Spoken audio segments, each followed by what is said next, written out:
Hi, welcome to IoT North. I'm Paul Wheels. We're joined with Jessica and our good friend John today. Hi, guys. How are you? Hi, good. Thank you, Paul. How are you doing? I'm very well. John, did you have a good Christmas break? Yes. Up in Cumbria doing walking and building a satellite interface prototype in my spare time, as most people do over Christmas. Do we have a talk about that coming up soon? We do have a talk about that coming up. Kineas are a French company, and they have a constellation of satellites, and they're coming to talk to us next month. So they sent me this nice prototype. So this is their board, and it's all about talking to satellites and predicting when they can fly over. So I built this it's Arduino form factor, talking to a data logger, and then there's an Arduino Wi-Fi on the bottom there. So my adventures talking to satellites, and their talk about it next month. Excellent. Looking forward to it. Jessica. And then April, we've got Sander van der Velde coming, talking about all things LoRaWAN and integrating with Azure IoT. Nice. So another LPWAN technology, which will also be a very interesting talk.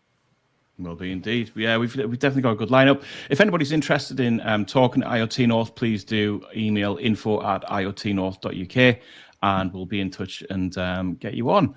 Jessica, how are you?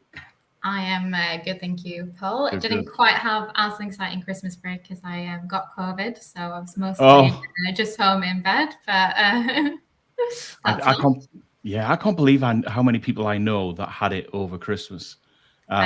It's been quite an impact for quite a lot of people's Christmases, but yeah, not good. But hey, at least you've recovered. You're well. I am. Yes, we're doing very well. Ready for the talk tonight. Brilliant. So, would you like to share with everybody a little bit about your background before we fire ahead with your presentation? Yeah. So, hi everyone. I am Jess. I am currently the CEO of a company called Bimdo. We are a blockchain SaaS company working in the built environment, mainly focused on the UK housing sector. However, before I worked for Bimdo, I worked in the housing sector as an innovator and working mainly in smart homes, involved in deploying IoT into social tenants' properties, which is what I'm going to be talking about today. Excellent. And I think that leads quite nicely on to bringing in your presentation. Brilliant. All right. Well, hi, everyone. So today I am going to be discussing the application of IoT in the housing sector. I am mainly going to be talking about PropTech, so smart home side of IoT, because that's the area of housing that I've worked in before. But there's many other applications of IoT in housing, for example, things like technology-enabled care. I'm going to be walking through some of the use cases for IoT, as well as, despite all of the amazing benefits that I'm going to be talking to you about tonight, you rarely see IoT moving out of the sort of proof of concept stage in the sector currently. So first of all, who are we at Bimdo? So as mentioned, I am currently the CEO for Bimdo. We are a blockchain SaaS company working in the built environment, mainly focused on the UK housing sector. So our platform creates a single source of truth, or a digital twin, if you like, around properties and components. And IoT is one part of our platform. And we very strongly believe that a key component to successful IoT deployment in housing is making sure that you've got the spatial context of the IoT device inside the property considered when you analyze its data. And I'm going to be touching a bit more on what I mean about that later on in this presentation. And IoT is also how I ended up working for Bimdo. So prior to joining, I worked, as mentioned before, in the housing sector as an innovator in smart homes, and I was part of an IoT cohort of sector specialists who used to come together and basically moan about how none of our IoT projects were working. And that's how I got to know Leon, who's CEO at Bimdo, and I ended up coming on board. And you'll also see in our platform a lot of the features that came out of that were from those troubleshooting sessions we did with the cohort. So our platform has very much been designed with the sort of housing sector in mind.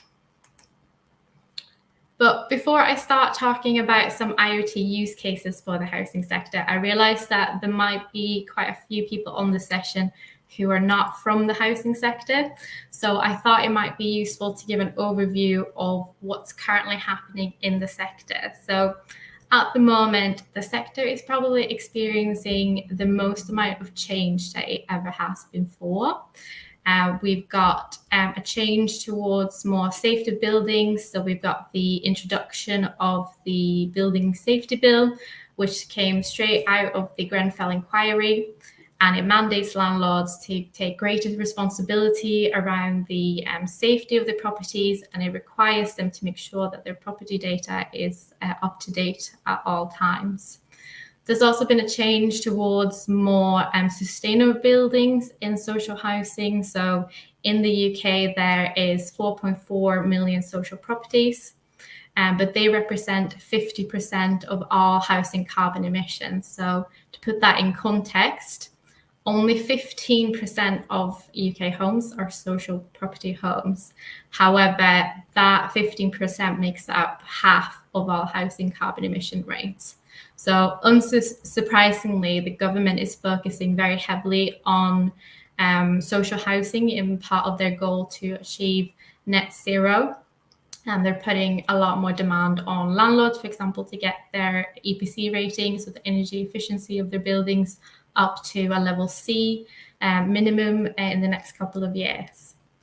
Another outcome that we've also seen from Grenfell is that social landlords are now required to engage more with their tenants on decisions that affect their homes, and they need to involve them in the decision-making process.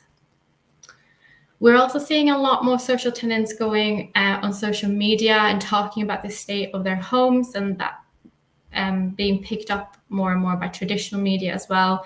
Last year, ITV did a big exposure around the state of social homes in the UK.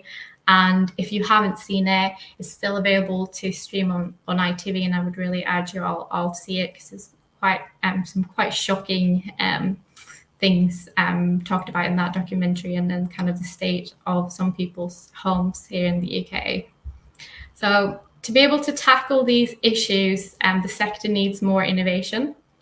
And really, I think the sector is in a bit of a need of a cultural shake-up. So you've got very long decision-making times. You've got a heavy middle management culture, which means that digital transformation has been very slow in the sector. Many housing providers still operate on-prem, and they're just not been able to leverage new technologies such as IoT to really make some of these changes happen that they're now being mandated to do. So how can IoT be leveraged to address some of these challenges in housing?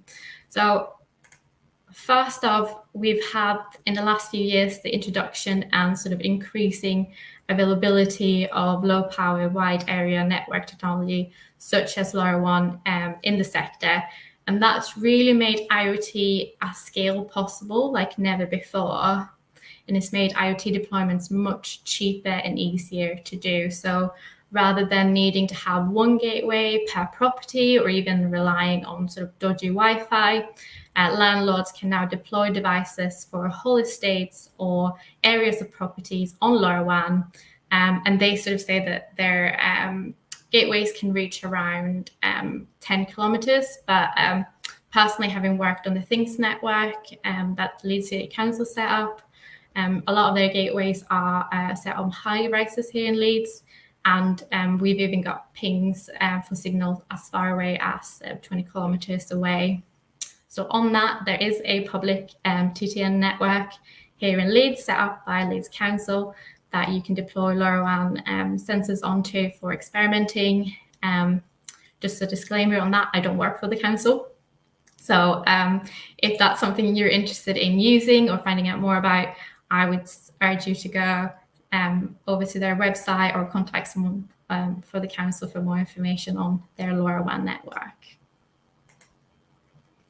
So one of the biggest use cases of IoT in the housing sector is around damp and mould and deploying temperature and humidity sensors. So mould is a big issue in social properties in the UK.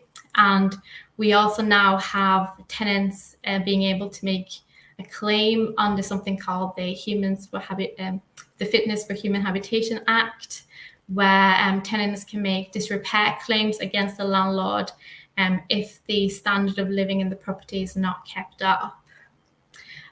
This has given rise to what you can kind of say these sort of PPI, no win, no fee solicitors starting to canvass and target social housing estates and social tenants to start making disrepair claims against their landlords.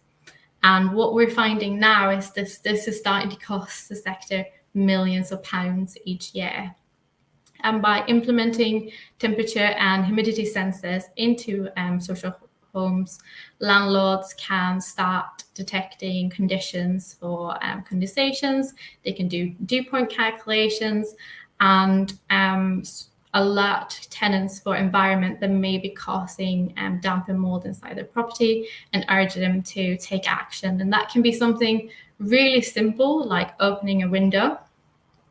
But another use case for putting temperature and humidity sensors in is that it's also letting the landlord determine if it's tenant behavior that's the root cause of the damp and mold inside the property, or if it's the building fabric. And again, this can then protect the landlord if a claim was to go to court. My experience, it tends to be a little bit of both. It tends to be the building itself and the tenant behavior that tends to be the cause of damp and mold inside a property. However, mold does, and we are very aware, it does directly contribute to and accelerate a number of illnesses such as allergies, asthma, and breathing issues. The NHS have published reports stating that they spend around £2.5 billion a year on illnesses related directly to unhealthy homes in the UK. And damp and mold is one of those biggest causes of illness, followed by excessive cold homes, and then sort of straight up dangerous homes where you might have things falling on top of you. Temperature sensors can also be used to pick up cases of fuel poverty, but it can also help tenants more accurately determine the optimal indoor temperature for their property. So there's a statistics that says that by lowering your indoor temperature in your property by 1 degree, you can save around £80 on your energy bills a year. Also to note that statistic was prior to the current energy crisis. So I'm assuming you'll be saving a lot more than just £80 a year by dropping your indoor temperature by 1 degree. Another big use case for IoT in housing is around compliance. And a really common one is Legionella. So in shelter schemes where you've got elderly and vulnerable tenants, you're required to do Legionella checks. These are very expensive and time-consuming to do. So deploying pipe monitoring sensors to check water temperatures can save you around 600 litres of water a tap each year. But you're also able to consistently check the water. So rather than just having a one-off moment in time when you've got your engineer called out to do a test, you can continuously keep checking your water temperature every sort of half an hour or so. And where I previously worked, we deployed Legionella sensors just before the pandemic. And little did we know that a few months later, that would then end up becoming a massive value add when we were no longer able to visit properties of older and more vulnerable tenants. And a lot of social landlords were not so fortunate and were definitely caught out by that. Air quality sensors is also something that's been on the rise during the pandemic, especially in social properties where you see a lot of communal areas.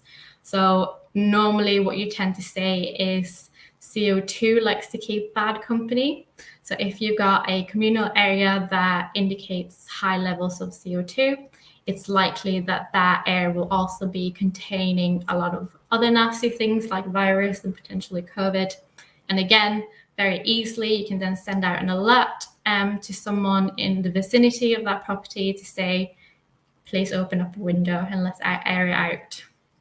CO2 is also known for making you feel tired and giving you brain fog. So often I think we can mistake those sort of 4 p.m. slumps that we have in the afternoon for a heavy lunch, when in fact they could be due to high levels of CO2 inside your home or your office if you've been working inside the same room all day with no fresh air. And then we've also got smart fire alarms and smoke and heat sensors. So again, same use case as with Legionella, saves on time and money, not having to manually go in and check the status of each resident's fire alarm, and it can immediately alert you to any potential smoke or fire inside a building. But it can also help to identify potential safety concerns early on. So what I mean by that is, for example, we deployed smart fire alarms and we had one tenant's property that kept signaling and shooting off alarms constantly. And it turns out that this guy was actually fixing his motorbike inside of his tiny kitchen with all his windows shut. And he was slowly suffocating himself on the fumes. The last case that I'm going to cover is predictive maintenance. So social landlords spend vast amounts of money on safety inspections and repairs to broken and faulty equipment.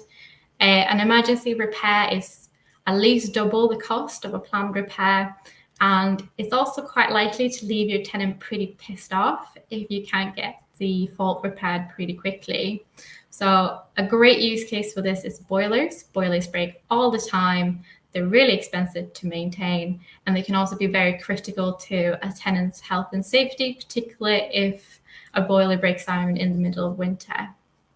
So installing a smart boiler or an add-on sensor to broadcast an alert to your maintenance staff of a fault, you could potentially carry out a repair before the heating or the hot water stop working, or even if not, you're able to do an accurate remote diagnostic so that your engineer would only need to go to the property once to fix the problem, rather than what we see now where they might need to return to a property 2-3 times before they're able to fix the boiler issue.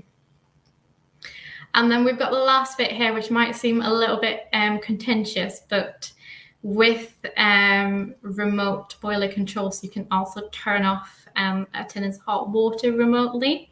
So, for example, if a tenant is refusing to give you access to a property to do a gas and boiler safety check, so as a landlord, you've got an obligation to do a gas boiler safety check every year. And actually, if you are, if an accidental death occurs as a result of your boiler not being checked, you can actually be liable for manslaughter. So as a landlord, you have a duty to make sure that you're checking your gas boilers, but for whatever reason, if a tenant isn't letting you inside their property, turning off their hot water remotely can quickly solve that issue. So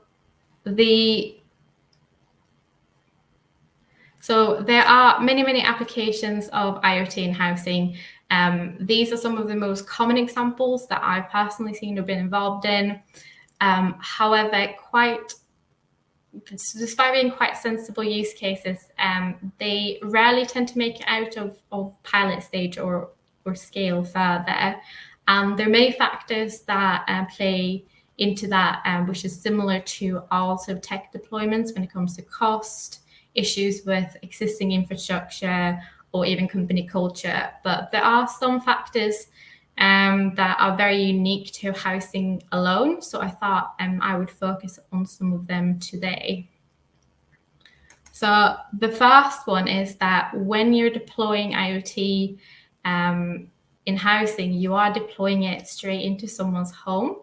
So this is making it very different to IoT deployment in a commercial setting. Often consent is required from the tenant before you're able to deploy a device. There are some cases where you can sort of go under what is known as public task in GDPR to get devices in without tenant consent, but social landlords rarely tend to go that route. They like to cover the bases and make sure they've got explicit consent before adding any devices into a tenant's property. There might be several reasons why a tenant does not want an IoT device in their home. They might not like their landlord. They might not understand the technology, or they might be worried about what the data is actually going to be used for, or if their landlord is going to be snooping on them via the IoT device. And a lot of the time, you can actually pick up on some very sensitive data when you're deploying IoT in someone's property. So, for example, with a CO2 sensor, you could probably use that data to calculate how many people live in that property. If you are monitoring someone's water usage, you could probably very quickly pick up a routine. So let's say a tenant is prone to showering around 7 p.m. every evening. Let's say that tenant's behind on their rent payment. Would it then be an acceptable use case to let a bailiff know around a time when you think a tenant is going to be home to come and do rent collection? And that's the sort of discussions that are happening now in the sector, and this sort of ethical grey zone around what data is really acceptable to be collecting and how should it be used. And there's a lot more discussion now than ever before around IoT ethics, which I think is quite exciting. I think we're going to be seeing a lot more about that sort of discussion in the sector moving forward. So not just around what data you're legally allowed to be collecting using IoT devices, but also what data morally you should be collecting about your tenants. There's also some technical barriers to IoT that are quite unique to the housing sector. So even though me mentioning before about LPWAN having been an enabler of cheaper, more scalable IoT in the sector, your connectivity methods are likely to depend, varying on the type of property and the location of your property. So the real world context of where you're putting a device, where your property is situated, so is it in a rural area or an urban area, is going to determine the type of connectivity method you'll be using. So if that's LoRaWAN or GSM or SIM cards or anything else that you might be using. So there's never going to be a one solution that's going to fit all of your property stock as a social landlord. And that makes IoT deployments a lot more complex to plan. When you're doing large scale deployments, you will also be using standardized data values for all of your IoT devices. However, again, no house or tenant is the same. So if you're deploying IoT, let's say damp and humidity sensors for tens of thousands of properties all at once, you will most likely, at least initially, experience a vast number of false positives unless you understand the spatial context of where your devices are being deployed to inside the property. So great example of that is a IoT deployment of temperature and humidity sensors that went out to a few hundred properties, where you then had a subset of those properties coming back with extremely high ratings, indicating that the properties were overheating. But what actually was the case was that the surveyor who'd gone in and done the install had been deploying the sensors above radiators. So what you were getting was the radiator temperature, not the actual temperature of the property. I think there's also definitely a case for sort of sector FOMO, where you see a lot of technologists and innovators wanting to do what everyone else is doing, and instead of applying sort of internal needs analysis to work out what IoT is needed, they tend to find the product in the market and then build their business case around it. And I think there's also been a few vendors kind of being seen to take almost advantage of sort of sector naivety around IoT deployment and providing services that very much lock data into their platform, where the end organization doesn't have access to their own raw data. Lack of existing property data before IoT deployments are also a big issue in the sector, because it makes it almost impossible to know which properties you should start deploying IoT into and why.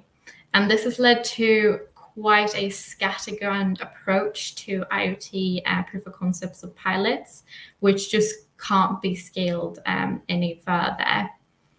I think as well, a lot of senior stakeholders in housing don't really understand the technology, and without sort of compelling data-driven evidence for the value of IoT, they just can't really justify the spend or the risk to doing IoT at scale.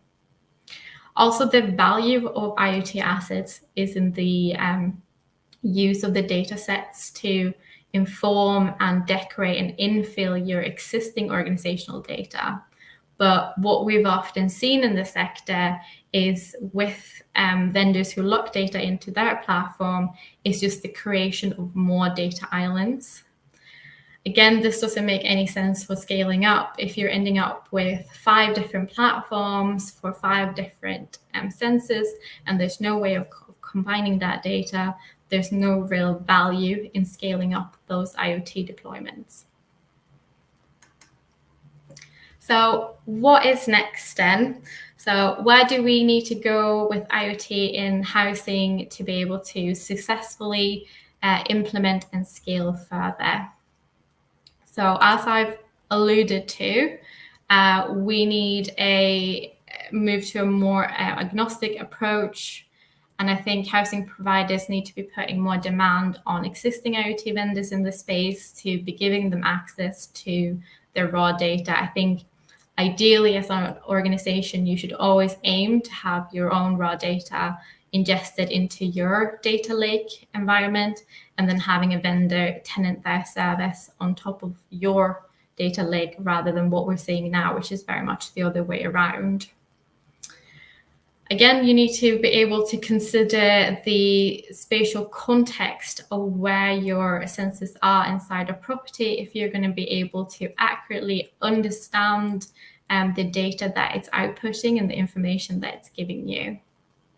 I think we also need to start moving to a more tenant-involved and led approach to IoT. So in my experience deploying IoT in the sector, tenants are actually very positive about the use of IoT when they understand the use for it and when they understand how it's going to benefit them.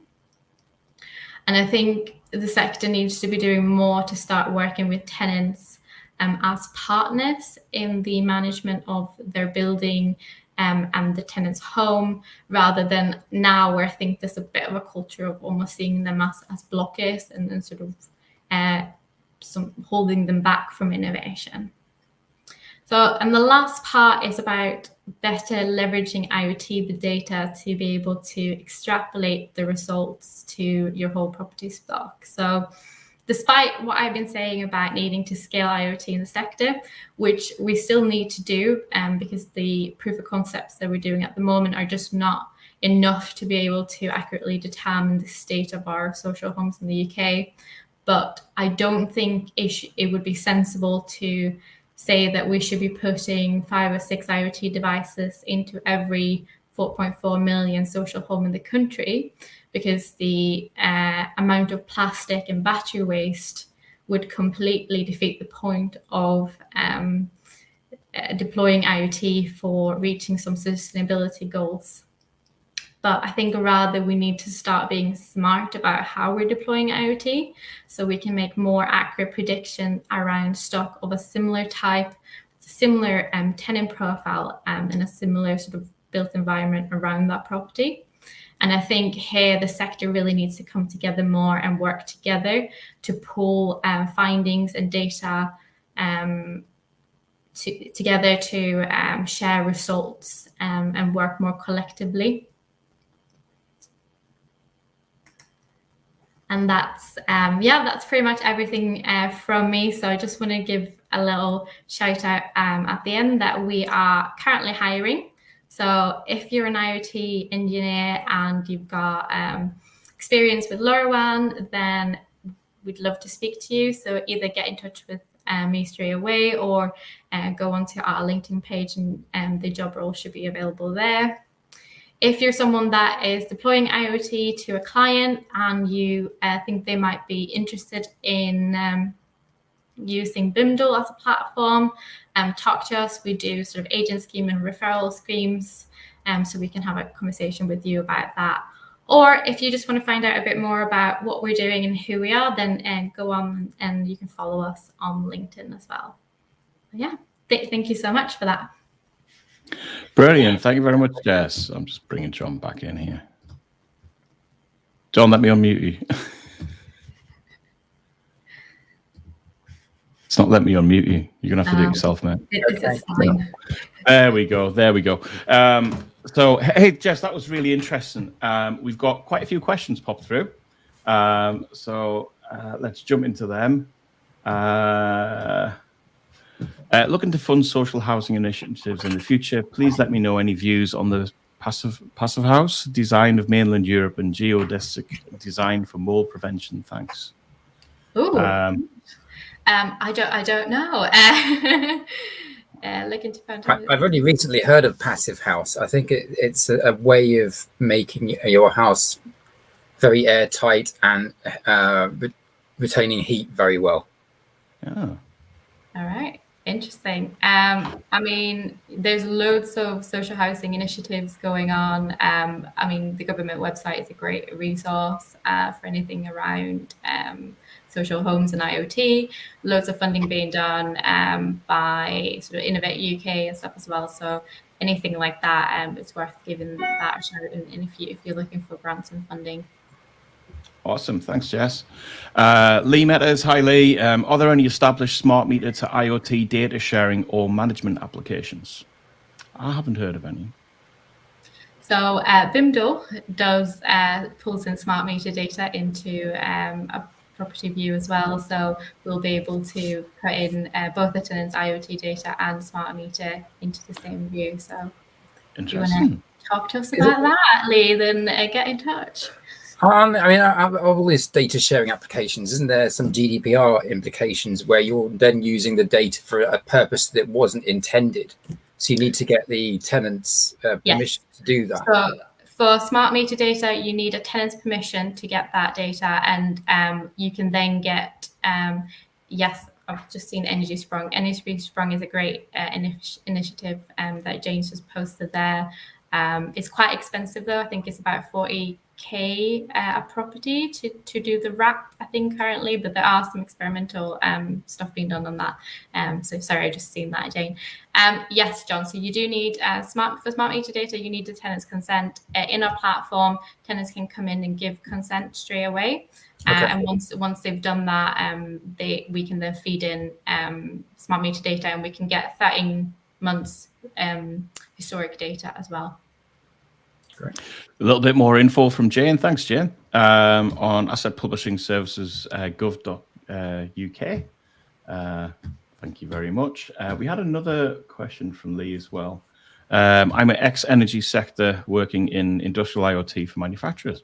Very good. We're using cameras, if you are, get in touch. Paul's obsessed with cameras at the minute. Off the back of the Legionella monitoring from Ron, as one COVID prevalence monitoring strategy has been to monitor wastewater sewage, could it be a general pandemic epidemic preparedness strategy to employ IoT devices to give highly localized measures of viral loads in local sewage networks? Is anyone working on this? I've heard that it's theoretically possible.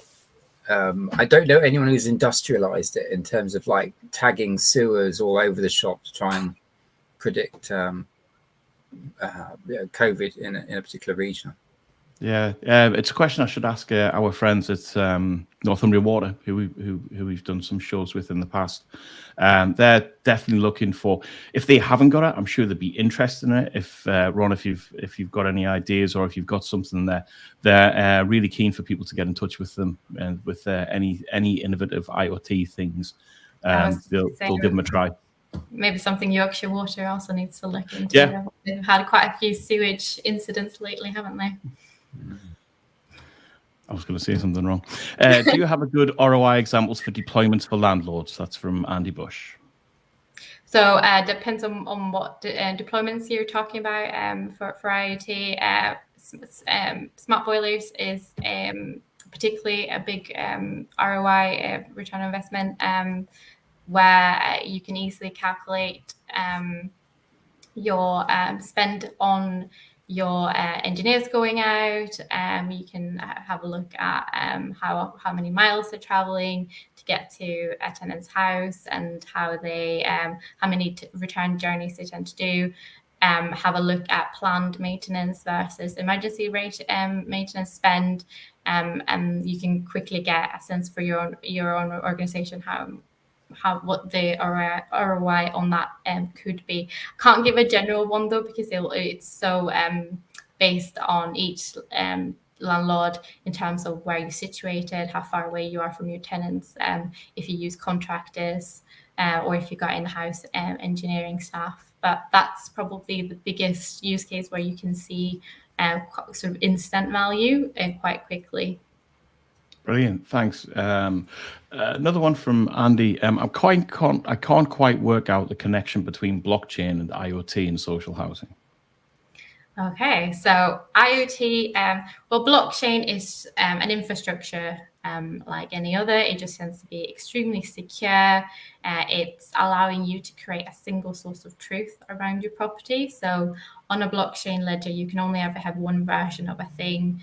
So it allows you to make sure that every single data point and data that you're storing about your property is unique. So where IoT comes into that is it's one layer of your data. So by starting on blockchain with your property data, you can validate your data, you can cleanse it, you can make sure it's secure.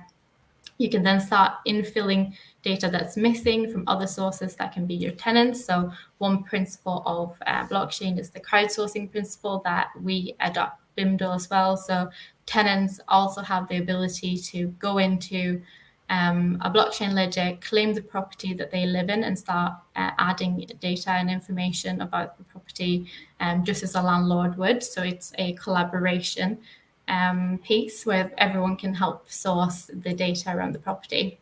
And IoT is just another layer of that data. So where you've then got dark data, where you can see where you're missing information, you can then start infilling that with your IoT data values. And again, because you've got the single source of truth about the property, you've only got one true instant of a digital twin then on a blockchain. So we're not talking about digital cousins or digital siblings. We are talking truly about a digital twin when you're on a blockchain ledger. Brilliant. Thanks for that, Jess. Let's have a look. Another comment from Jane on the SMEM2 data. We're also challenging this at the moment as landlord under legitimate interest. So it'll be interesting to see how that develops. Yeah, hopefully hear about that soon. Got an interesting one from Lee again. Is anyone moving into heat as a service using this technology? That's a new one for me. Anyone? Yeah. Lee, if you've got any links, please do share. Wouldn't mind reading about that. From Mohammed, what about the security of the IoT devices? IoT devices tend to be left unpatched, etc. I am sure you heard of the NFL member's Twitter account hacked through Philips smart light bulb. Security is always an interesting conversation. If this is LoRaWAN, there's probably just transmitting one direction. You can just set it not to receive any data, I would imagine. Then it's secure. Fair point. There's also a number of lightweight security applications that you can put on as well. You just need to architect it in.